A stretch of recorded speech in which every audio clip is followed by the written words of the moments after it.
magpapasalamat sa inyo, magagalak kayo. Kahit itakwil kayo ng kapwa nyo, ang ama lang ang huwag, mabubuhay kayo. Kaya, kilalanin nyo ang Ama, siyang tutupad at gaganap ng mabuti sa inyo. Sumainyo ang kapayapaan. Subalit, wala namang magtatakwil na kapwa-tao at walang huhusgang masama sa iyo kung lahat ng tao'y totoo sa Ama. Sa makatwid, walang magbabahabahaginan, magkakampi-kampihan kung totoo lahat ang puso nila ay sa Ama. Sumainyo ang kapayapaan, pagharian kayo.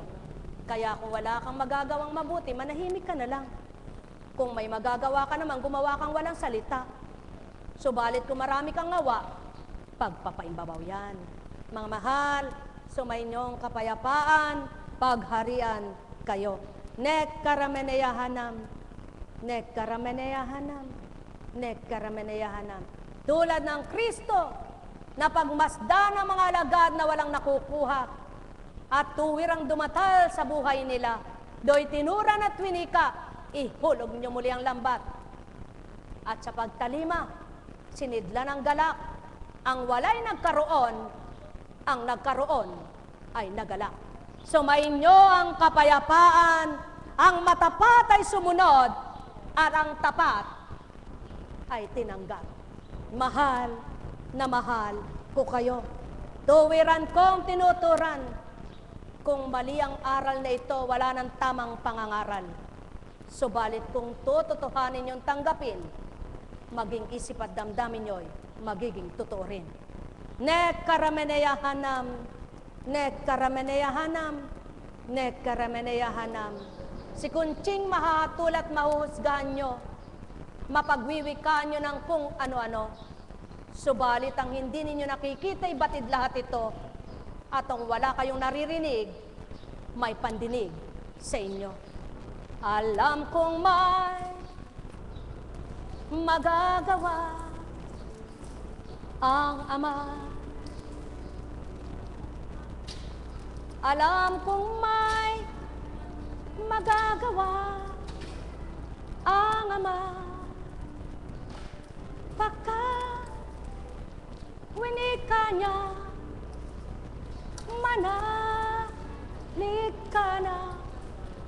Bawat araw, ako sa inyo naghihintay.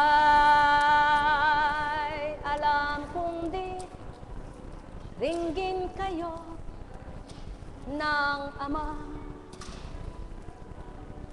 Alam kong di ringgin kayo ng Ama,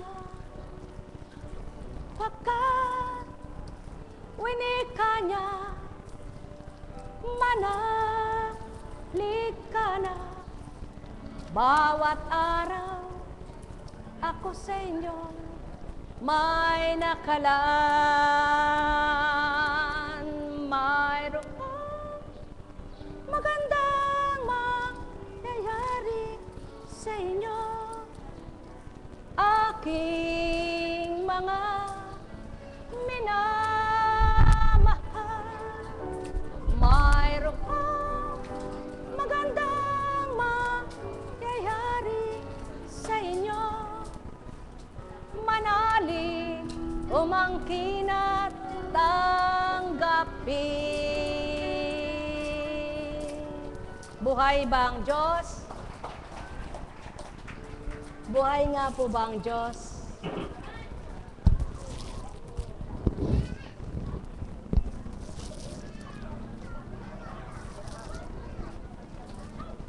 Kumusta na kayo, mga minamahal na taga Mapanike?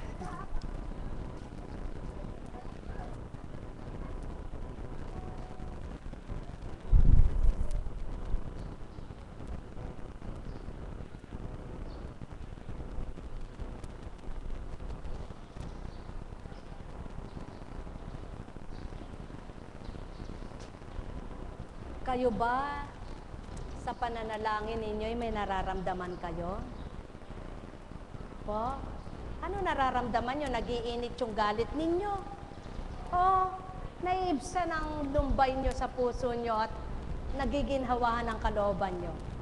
Pagka ganon, ang Espiritu naririnig kayo at sumasa inyo. Subalit, kung kahit nakasampung chaplet na puweka ako, nakasampu na ako puweka ang panalangin wala nang tigit. Ang isip mo'y gulong-gulo pa rin. Ang puso mo'y wala pa rin nataramang maganda. Nako, may nakakubabaw sa'yo. Buhay ba ang Diyos? Totoo po yan. Mahirap lang makipagsumpaan sa inyo Hindi na kailangan yun. Tama baga? Mahirap din sabihin, itaga nyo sa bato Pero kung hahamunin nyo po ako, gusto nyo, itaga natin sa bato. Buhay ba ang Ama? Sapagkat, totoong-totoo po yan. Kapag nararamdaman mo ang Panginoon sa panalangin mo, hindi na kailangan mahabang-mahaba. Ulit-ulit na panalangin, nagkakandabulol ka pa. Sa kakapanalangin mo at nagkakandaluha ang mata mo, kaya pala naluluha, nagagalit ka. O kaya pala lumuluha kay nagngingit-ngit ka. O kaya naman pala kaya ka lumuluha ay nagdaramdam ka. O kaya naman pala kaya ka naluluha ay masakit yung nararamdaman mo. Pero hindi dahil mahal mo ang Diyos mo. Buhay ba ang Ama? Dapat kayo mga mahal ko, magbalik man kayo bukas o hindi na. Pag-uwi ninyo at kalimutan na ninyo dambanang ito dahil nagalit kayo, sa puso nyo'y damhin nyo ang Diyos Ama. May pakinabang na kayo. Ngunit at pasubali, hindi naman kayo magdaramdam at magagalit kung totoo kayo. Sapagkat naunawaan nyo yung istorya ng mensahe, pinakabuod at pinakaugat. Buhay ba ang Ama? Kaya sa makatwid, paglisan nyo dito, wala kayong tinakwil, may tinanggap kayo. At kung may tinanggap kayo, sigurado 100% na bago ang isip at damdamin nyo. At kung nabago naman sa oras na ito, naway sa buong panahong nabubuhay kayo'y wag nang magbalik pa ang dating kayo.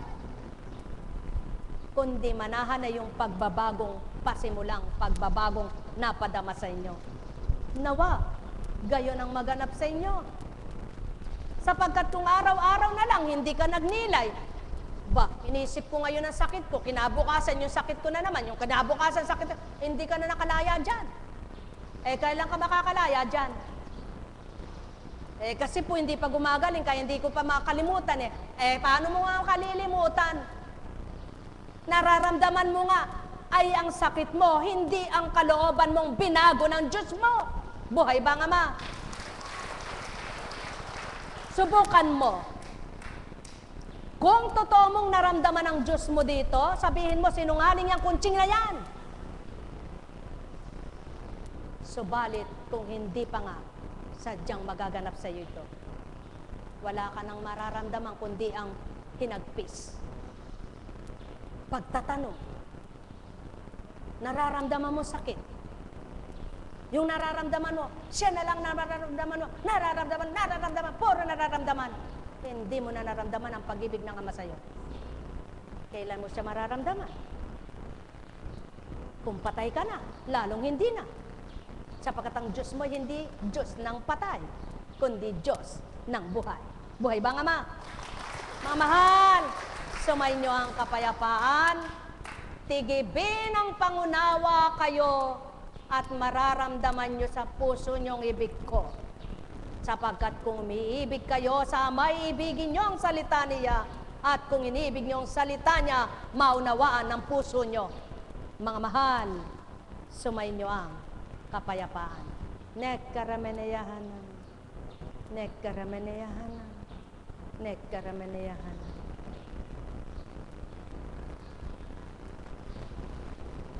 Buhay po ba ang Diyos?